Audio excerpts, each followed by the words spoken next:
Hello friend, this is doctor Anil Meena.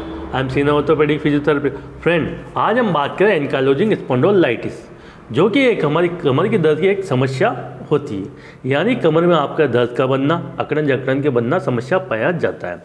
लेकिन अगर सही समय पर इसका ट्रीटमेंट नहीं किया जाए तो ये समस्या आपके बढ़ सकती है। यानी जैसे कि आपकी कमर का है जो स्पाइन है उसका फ्यूजन हो सकता है, आपका एसआई जॉइंट का फ्यूजन हो, आपके हिप जॉइंट में प्रॉब्लम बन सकती है, हो सकता है आपको नेक में भी समस्या बन जाए, आपका पोस्चर खराब हो सकता है। तो इसीलिए इस बात का जानना जरूरी है कि एनकाइलोजिंग स्पॉन्डिलोलाइटिस क्या होता है, इसका ट्रीटमेंट किस तरह से किया जाता है और इसका बचाव में जैसे प्रिकॉशन में किस तरह से रखे जाए, उसके अलावा इसमें एक्सरसाइज वगैरह क्या करनी होती है। तो इन सभी की जानकारी हम लेंगे इस वीडियो के अंदर। शुरू करते हैं फ्रेंड एनकाइलोजिंग स्पॉन्डिलोलाइटिस के बारे में।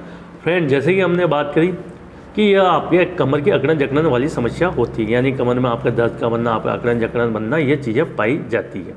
अब यहाँ पर जरूरी नहीं कि हर बैक पेन आपको एनकाइलोजिंग स्पॉन्डिलोलाइटिस हो, तो यहाँ पर डिफ्रेंशिएट होना भी जरूरी है। हालांकि यूँ मान के 1% लोगों में एनकाइलोजिंग वाली समस्या होती है, जो कि आपकी एक तरह से कमर वाली समस्या होती है।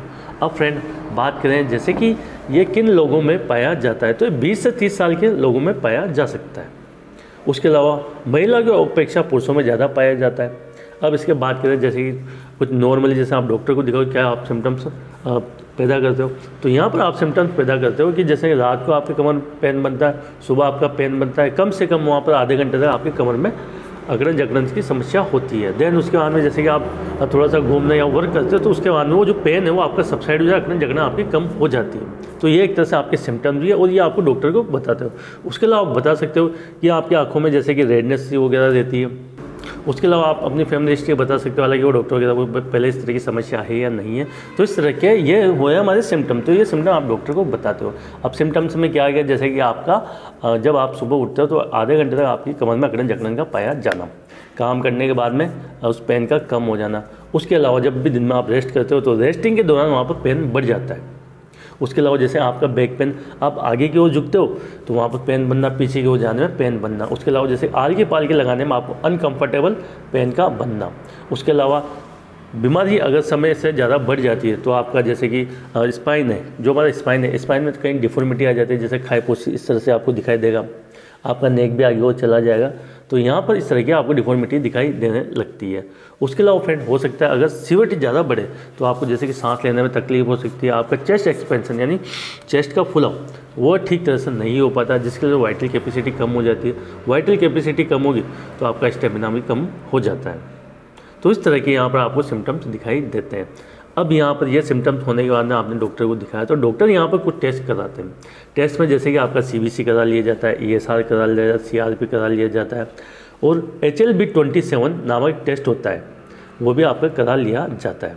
अब फ्रेंड यहाँ पर HLB27 की बात करें तो कहीं लोगों में जेनेटिक एंटीजन होता है HLB27, वो पहले से ही होता है, अब वहाँ पर वो पॉजिटिव आता है।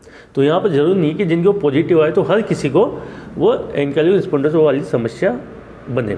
लेकिन कुछ लोगों में जैसे कि वो टेस्ट कराया जाता है जो उनमें काफ़ी ज़्यादा में ESR और CRP बढ़ा हुआ रहेगा, तो उनको यानी एनकाइलोजिंग वाली समस्या है। उसके अलावा फ्रेंड यहाँ पर आपके जो स्पाइन है, स्पाइन का आपके एक्सरे करा लिए जाते हैं, आपका हिप जॉइंट का एक्सरे करा लिया, SI जॉइंट वगैरह के एक्सरे हो जाते हैं, जिसमें वहाँ पर फ्यूजन वगैरह दिखाई देता है, तो फ्यूजन वगैरह का हमें पता चल जाता है। फ्रेंड, अगर शुरुआती लक्षणों में आप इसका प्रॉपर रूप से इलाज ले लो तो आप अपनी लाइफ को काफ़ी अच्छा व्यतीत कर सकते हो। लेकिन आप इसे जितना डिले करते जाते हो उतने आपको समस्या बनती है। जैसे कि बताया मैंने कि खाईपोसिस, आपका आल के लगाना आपका मुश्किल हो जाता है। फ्रेंड, अगर ये बीमारी बढ़ जाती है, काफ़ी ज़्यादा बढ़ जाती है, तो आपका हिप जॉइंट का जाम होना, तो इस तरह की काफ़ी ज़्यादा समस्या बन जाती है। अब फ्रेंड बात करें इसके ट्रीटमेंट किस तरह से किया जाता है, तो फ्रेंड यहाँ पर मुख्यतः 2 तरह से ट्रीटमेंट बनता है। एक तो होता है मेडिसिन और दूसरा होता है यहाँ पर एक्सरसाइज में फिजियोथेरेपी। अब फ्रेंड बात करें जैसे कि मेडिकल ट्रीटमेंट आपको किस तरह दिया जाता है, तो यहाँ पर आपको एनाल्जेसिक दी जाएगी यानी दर्द निवारक टैबलेट वगैरह। उसके अलावा यहाँ पर कुछ इस वजह से ऑटोइम्यून डिजीज़ की टैबलेट वगैरह आती है तो वो आपको दी जाएगी।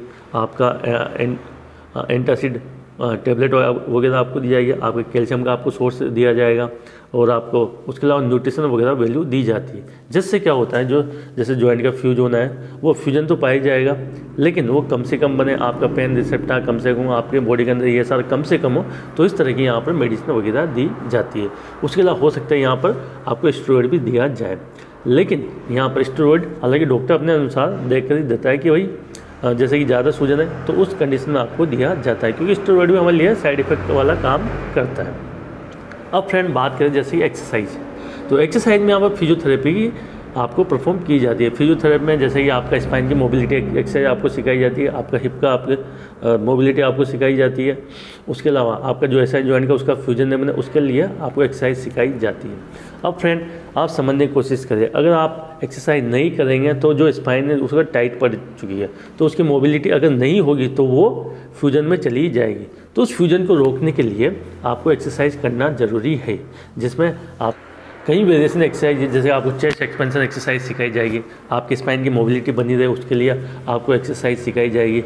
आपका हिप जॉइंट है, हिप जॉइंट में फ्यूजन नहीं बने उसके लिए एक्सरसाइज सिखाई जाएगी। तो यहाँ पर फिजियोथेरेपी का बहुत बड़ा रोल होता है मेडिसिन के साथ में।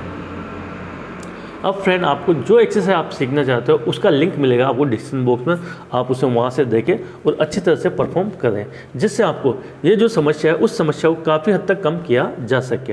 हालांकि फ्रेंड ये मान के चलिए कि ये समस्या आपकी ख़त्म नहीं होगी, लेकिन अगर आप प्रिकॉशन वगैरह रखते हो, आप टाइम टू टाइम एक्सरसाइज करते हो, तो ये बीमारी आपको बढ़ेगी नहीं।